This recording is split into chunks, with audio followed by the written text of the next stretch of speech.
It's another beautiful Sunday afternoon. This is Rubbin Minds. Welcome. My name is Ebuka Obiuchendo. You're welcome to the final month in 2023. What has been an extremely tough year for Nigerians in so many levels. It almost feels like a lifetime ago when we were all fighting to get our hands on the Naira at the start of the year. It was a very, very tough start to the year. The elections followed after. And then the Naira has been on a spiral since then. I think anybody who thinks of 2023 probably thinks more of how tough the economy has been than the fact that we have a new government in power. That's how much the economy has been at the front burner for a lot of us. But the year is coming to an end. December is typically a time when Nigerians tend to loosen up their budget a bit to spend, and just have a good time through the holidays. But this year feels like it might be different. The price of things, of goods, don't seem very reachable for a lot of Nigerians. And if you meet an average Nigerian today, I feel like in 2 minutes you will start talking about the problems of the country. That's how intense things are. So to have that at the center of our lives and see what has gone on in the last couple of days with the president and his delegation to COP28 in Dubai, the United Arab Emirates, has been quite the talking point for a lot of people. And we're going to be focusing on that and more today on Rubbin Minds as we talk about government and the need to stop, or at least reduce how much is being spent to run our government. I have here with me Farouk Abbas and Wale Oshunde. Thanks a lot for joining us. Thank you. And welcome back. Happy holidays. Does it feel like a holiday? It doesn't. Let me start with you now, Farouk.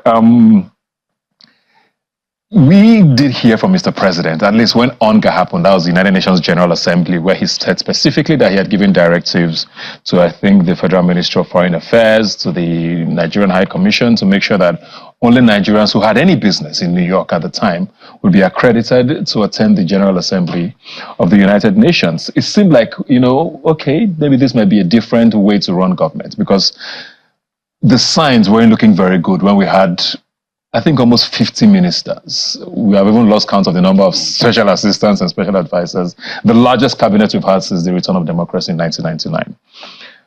We saw this list now yesterday, over 1,400 Nigerians attending the climate conference in the UAE. I mean, climate change is key to our future, so maybe we're taking it very seriously. Is that what you got from seeing that list? Thank you very much for the question. Well, that's not what I got from the question. That's not what I got from seeing that list, because yes, I understand that climate change is a very important topic. But if you look at in terms of those who are contributing most to the damage of the climate, Africa is less than 4%. So it's the advanced world that has damaged the climate the most.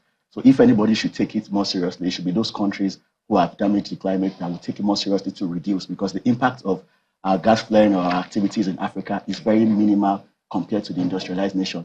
So I don't, for any reason, believe that it is because of our seriousness to taking that issue. Almost everybody powers the generator. People drive when they're not supposed to drive. People use paper. Like, we don't live sustainably in Nigeria. Sustainability is just gathering momentum in Nigeria. So I don't believe that those who join the list, what because of the seriousness of the team of the conference, a lot of people on that list, you'll be surprised that some of them don't even know the reason why they went for the conference. But it also shows the general state of affairs in the country. The economy is so bad. A lot of people are looking for different kind of ways to make a living, opportunity to even just relax. Dubai has not allowed Nigerians to travel for almost about 2 years. So what I suspect is that perhaps some people who had access wanted to just use that as an opportunity to cool off the pressure that they faced from the very hectic year that we've had so far, and not necessarily because of climate change, because climate change is not a topic that you hear amongst government circle with all seriousness and regularly. Yeah. So I don't think it's because of that. Well, to play devil's advocate here, yes, Africa might not be the biggest emitters, of carbon but we are on the receiving end of it for the most part. We've heard a lot of what's happening around Lake Chad. Desertification is encroaching. We are feeling the effects of climate change, so we can't not be there, right? And from the list we saw, a considerable number of people there walked around, the National NEMA, the Emergency Management Agency, Ministry of Environment. A lot of the officials came from around there. We had a few state governors who also came with their own delegations and all of that. I mean, the bulk of the people there seemed, maybe not the bulk, but a number of people there seemed like they should have been there. do you agree with him that, a lot of other people came there on a holiday? Or, I mean, we've also heard about celebrities who were there, right? Around the world, some of the biggest spokespersons for climate change are celebrities. Isn't there something to be spoken about that? You see, I mean, I completely agree with Farouk. I mean, I think that is standard. But I must say that we're a bunch of jokers, in this country. And we really need to sit tight and do something very meaningful and something very drastic as well to salvage, one, our name, and two, what we're known for. You see, I think by now we shouldn't even be talking about this because the government came up, with that agenda to cut down, on the cost of governance, to run the show properly, and to learn from the mistakes of the past. But we're not saying that right now. And, I remember vividly that the president, when he was campaigning, and then somebody asked him a question around climate change and, what have you.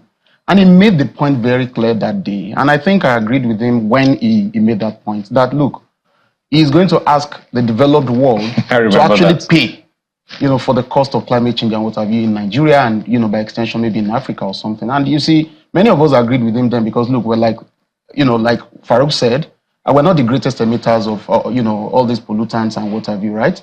And so even though we are trying to get there, we have a number of other problems and challenges that we're dealing with at the moment, as against going to say, look, climate change is going to be at our front burner.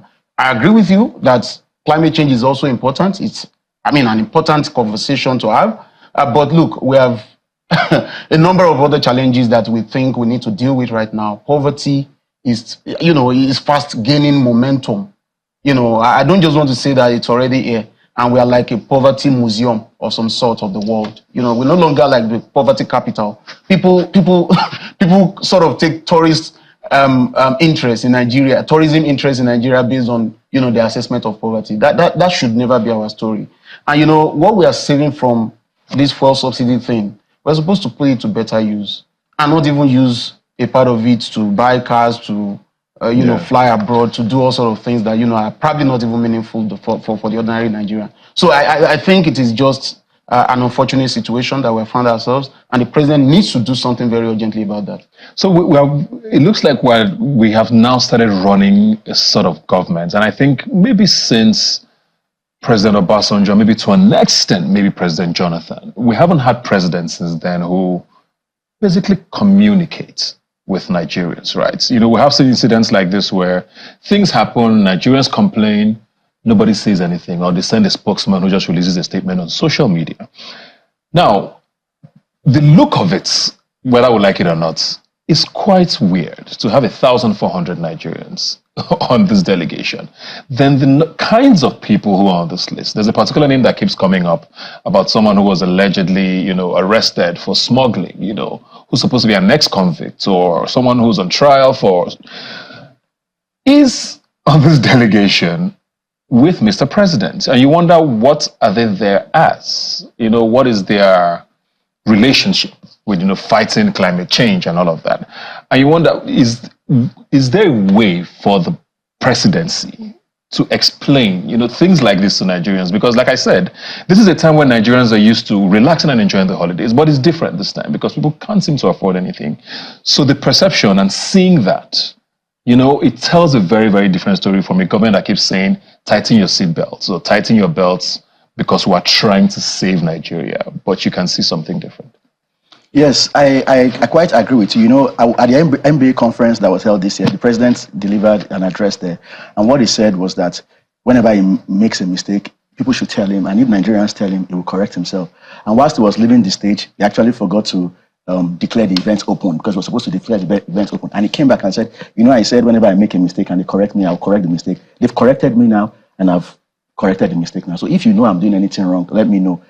I don't think what has happened is defensible in any respect. Now we're even considering the national budget now. There's a serious deficit in the budget. So for a country that is having this much deficit that we're going to be borrowing, we're using about 46% of our revenue to service debt. That kind of country in their spending must be very, very considerate, and they must run a lean government. So I don't think it's defensible. I think what they would do is, I didn't know that this was up to 1,400, but I've heard some names that have been bandied about. I feel that once they hear about this, they will address the issue. And I'm also hoping that perhaps the government didn't pay for those for the people on the list, and maybe perhaps some of them funded themselves, because Nigerians love to travel. I went for the IBA conference last year, and every year there's an IBA conference, International Bar Association. Nigerian delegations are always the largest. You see 3,000 Nigerians on the list, but when you go for the training, for the sessions themselves, you don't see Nigerians at the session. It happened in America last year.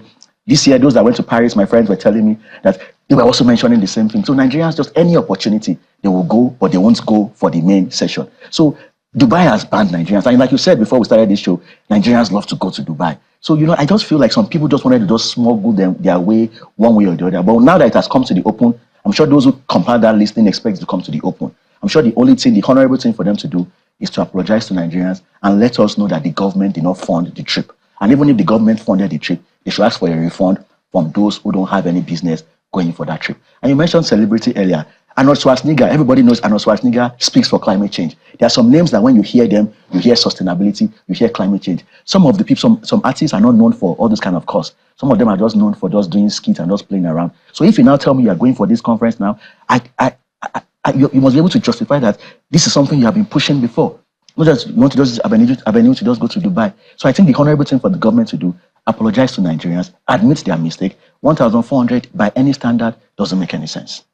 Does the president have to explain this? Absolutely. Is this something that stops on his table? Because he wouldn't compile the list, would he? But on the other hand, you see that everybody has sort of had a designation for why they were there. We saw confidants of the president, for example. I don't know that that's a position in government. But when you see that, does it now fall on him to explain this list to Nigerians? Absolutely. He's the number one leader of the country. He led the delegation, or is expected to lead the Nigerian delegation to that conference, right? And so every single activity, that takes place in Dubai, the president, of course, must be able to account for that activity, right? So, and now that he's hearing all of this, and I'm sure the president is hearing us, I have no doubt about that. His handlers will probably get this across to him. And of course, not only us, I must have had, the yearnings of Nigerians, particularly with respect to this, and of course, cutting down on the cost of governance in general. So I think that the president should start asking the right questions right now. If he needs to set up a small committee within his cabinet, he should do so. Ask questions. Like Farouk rightly said, somebody must have compiled that list. He probably needs to summon that fellow to answer, some questions. And then, I also agree with Farouk, he needs to probably tender an apology to Nigerians where, he has, of course, seen everything that's happened. Especially because, he had said in the past that he must make sure that on trips like this, the delegation is always lean. Absolutely, correct. So, and then, it does not stop there. What lessons would he be learning from this experience so that we ensure that it does not happen again? Because one thing that we don't know how to do in this country, is to take lessons. And then we must take lessons learned at all times and ensure that it does not happen again. Because look, what we are interested in here, is the massive reduction in the cost of governance in this country. And it starts with all of these incessant and needless trips, right? So, because, you cannot be telling us as Nigerians that we should tighten our belts, like you rightly said, it's going to be a tough year, and we are all trying and struggling to, live by those standards, and you are declaring a party. And don't forget, this was exactly what happened to the former prime minister in England, during COVID. He said, look, everybody sit at home, there is COVID, we can't afford to, enjoy lives the way we used to. And he was celebrating something somewhere in a yard, and Ed's rolled for that. So we must be accountable for every action in this country. And we should not just let things go. We should take lessons learned and we should ensure. But do you think this is a government that is believable? Let me start with you with regards to running things a certain way. They said it's going to go with a lean delegation. They're trying to reduce the size of government. But everything has been pointing to the opposite. We have the most ministers ever in the Fourth Republic, and it keeps getting bigger. More special. His media team is probably about 15 of them now with different designations in the same media team, I was trying to go through the budgets for 2024. 43% of that budget is for recurrent expenditure. That's almost half the budget already gone just to fund government or to pay for government. We've not even gone into the fact that there's debts to service and all of that, Are there signs that this is not going to be the norm for the next 4 years? Well, I believe there is a modicum of sign, and I'll tell you why. This election was one of the most hotly contested election in the history of Nigeria. It was extremely divisive. Even the president won by a very slim margin. And so what that tells you is that acceptability is not pervasive. It doesn't go around fully. So in trying to settle down, there are a lot of cards that you have to settle. There are a lot of people you must settle. You must bring in some people. So, and this president, if there's anything I know about him, is that he's a tactician. He's a master strategist. So I think in coming in, he of all people knows that he should run a lean government. But given the battle he faced to get to that position, if he wants to sustain himself and consolidate himself, I think he needs to start in a way to, try and bring in so many people to himself. Then when you achieve a little bit, maybe during the first term, and he has gathered momentum a bit, I suspect that if he wants to go for his second term, what he will do is that the game will change. But in Yoruba, Nigerians, we have 4 years. No, so in these 4 years, so what I feel is that because I actually believe in this president, I feel like in these 4 years, I feel he will make some achievements. Now people are talking about the Minister of Interior, how he's performing, how he's changing a lot of things and all that. They're talking about the tech minister. We just need to have like 7 or 8 ministers that are doing something impactful. So I believe that with time, things will even out. Politicians, a lot of people, and there's poverty in the land. Don't forget that. We should not forget that. I don't think Nigerians can forget. Yes, so the poverty also affects politicians too. So people will look for how to maintain themselves, how to keep their dynasties, how to keep their environment and all. So he needs to settle them a little bit. So I'm sure it's just a matter of time. I know that eventually he will discard with some of those people when he has consolidated his hold on power. Because if the truth must be told, he will need about minimum of 2 years to consolidate himself in power, given the margin of victory. So, sometimes the truth is harsh, right? Yeah. We like to talk idealistically about what democracy should be, but we know that Nigeria's democracy is very unique. So a lot of what he's saying, of course, is true. But do Nigerians have that time? They always say we're resilient. Yes, Nigerians are very resilient. We adapt to every situation. It's shocking for a lot of nationals of other countries, seeing how this year has played out for Nigerians, that we're still just existing and going, fighting it through. But do we have 2, 3, 4 years to just be patient for him to settle everybody he needs to settle before we start feeling the impact of government? To be honest with you, I think Nigerians deserve an award.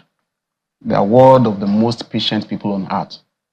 There is nothing anybody can tell me in the world, to dispute the fact that Nigerians are very patient, and very understanding as well. As much as we're hardworking, we give our government officials, a soft landing, a lot of times, as a matter of fact, because most of these things that are happening here, I'm telling you, if they were to happen in other climes, you see, there probably would be no country by now, right? So where am I going? If people can see the signals, in the positive direction, I think they're willing to give these governments, a very beautiful chance. And people are already doing it. I would say, and go back to the records, you see that this is the president that has been less criticized in a number of, in his first 100 days in office. This president. Because I think everybody agree on one point. We need to support the president, congregate at a particular juncture, at the same juncture, to help him get it right. And I'll tell you why. If this particular president does not get it right, we are finished in this country. And I say it with all sense of responsibility and modesty.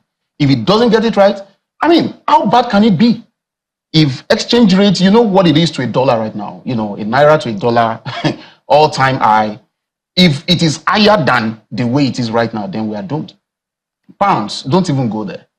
So, look at the economic statistics, inflation, GDP ratio, all these statistics are basically horrible and very, very painful. You see it. So, and we have no business being here. But this is a president who took the bull by the horn from day one and said, look, fuel subsidy, for instance, is gone. I expect that by now we should be declaring the savings that we are gaining month on month, from the removal of subsidy. And we should, of course, be telling people what we are going to be doing with these savings. Our excess crude account depleted, all-time low, So we really need to know what exactly the government is doing to shore up, our excess crude account. What we are giving to the states, most of them are, of course, still yearning that, look, they are not able to pay salaries, do this, do that, because they have loans. What are we doing? Now, this government, the finance minister some months ago came out to say, look, nobody should, we cannot afford to keep borrowing and what have you. But just some weeks ago, I also heard again that we want to borrow some money.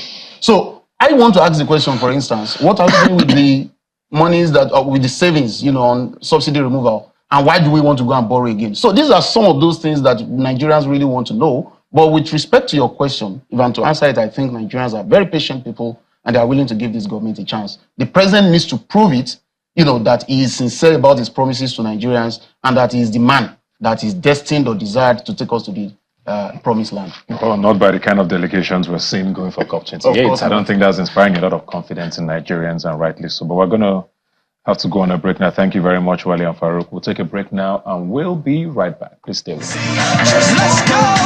So let's dance now. It is my turn. Just want you.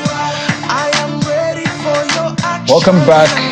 Before the break, we're talking about, trying to understand government spending here in Nigeria, especially at the backdrop of COP28, which has generated a lot of conversations amongst Nigerians with the size of the delegation. But let's shift now a bit towards the 2024 budget. I saw a headline on Channel TV earlier today where they were saying that, the 2024 budget will finally transform Nigeria.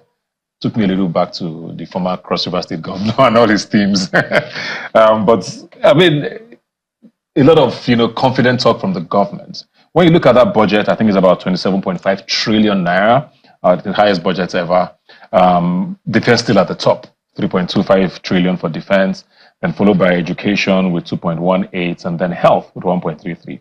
I mean, everybody has always said that education is still the missing link in everything we're talking about. We have almost lost a generation, if you ask a lot of people, with how we've neglected education in the last 30, 40 years. Basic education is almost non-existent in many parts of the country. You walk around the streets, you see young people just standing, doing nothing. Looking at this budget, I don't know if you've seen it in detail, are you hopeful for 2024 and going forward? Well, I haven't seen the budget in detail because I understand that it passed the first and second reading yesterday at the National Assembly. But I read the papers today and I saw the figures you reeled out. And my own philosophy in life is, regardless of the situation, I like to look at the positive side of things. So, and I understand, at least from my little experience in governance and my affinity to one or two people in government, I understand clearly that if we're going to have a difference in the trajectory of our budget planning system, we must have a structural change. Because no matter who you bring, even if you bring, pardon my choice of word, maybe the GO of the largest church in Nigeria or the chief imam of Abuja Central Mosque as the president of Nigeria, the budget with the same structure, the budget will not be far away from what it is. Because you need to make some structural changes. Look at the number of ministries. We have almost 50 ministers and all that. Look at the recurrent expenditure, buying cars, buying this. So if you don't have someone that is almost, like from his lifestyle, you can tell that he's a Puritan, he lives a stoic lifestyle, he wants to have a lean budget from his own, the way he was doing things, he doesn't go after large budget, large entourage and all that, before you can reduce. So when I saw education, I just decided to hold on to that. Okay, this education, at least they are funding it, is a second in the budget, so this is good news. I also saw that, okay, the debt servicing is about 40-something% of the revenue. I think I've seen cases whereby you have almost 70%, 80% of our revenue being used for debt servicing. So when I saw that, and again, I know that the government is trying to shore up revenue. So my expectation is that most cases, what we usually have is that the government says, okay, this is our revenue benchmark for the year, and they hardly meet it, So my prayer is that this time around, I know that with the team the president has, and what they are doing with FIRS and all these other government agencies, I know that there is a likelihood, if they work very hard, to be close to meeting the revenue target. If they meet the revenue target, that will be a change from what we've happened in the past. So I want to focus on that let the government focus more on increasing our revenue. If you can increase the revenue, then regardless of whatever it is, in 2 years, a year, we'll balance things out. And the funding for education, give it priority. Fund education. If you fund education, the impact in the society is going to be very significant, Yeah. So the fact that education is number 2 for me, it excites me, and I hope that they comply with that. I think it excites a lot of people, but looking closer at that education now, like I said, it's 2.18 trillion. Massive budgets. Of course, a lot of it is heavily on recurrent expenditure. Yeah. But you see that TED Fund, which is for tertiary education, is about 700 billion. UBEC, which everybody says is the missing link still, is about 251. That's less than half what tertiary institutions got allocated. 251 billion for universal basic education in Nigeria, with the most out-of-school children, Is good enough? So Ebuka, honestly speaking, and if you ask any government official, particularly the Minister of Education, this question, I can, of course, predict his answer. He will tell you that, look, that is exactly the reason, they have allocated that kind of money, to UBEC, for instance. Because, look, they need to take a lot of children out of the streets, and then let them have access to quality education, as a matter of fact. Speaking to, what TED Fund, is going to be receiving, tertiary education in Nigeria, I would be very happy if that would take ASU away from the streets and then, of course, permanently put them in the classrooms, because our teachers, our lecturers, they must be properly catered for, and training, research must be properly funded in our universities and our tertiary institutions, right? I think we should never have those days where our lecturers will take to the streets, with placards and posters to say, they are protesting and what have you, and our students, our junior brothers and sisters would have to be at home. They are not in classrooms and all that. So I do not think those days should still be witnessed in this country. But I think we have hope, and then we should give the government the opportunity, to, of course, write their names in gold at this point in time. Yeah, so thank you very much, Wale Oshunde. Thank you very much, Farouk Abbas. I think we're all looking forward with our fingers tightly crossed, 2024, hoping for the best for all of us, like you said. Thanks for being here today. We're going to take a quick break. When we come back, we'll switch the conversation away a little from government. Stay with us. Don't just stand there teasing me. Now it's time to show and prove.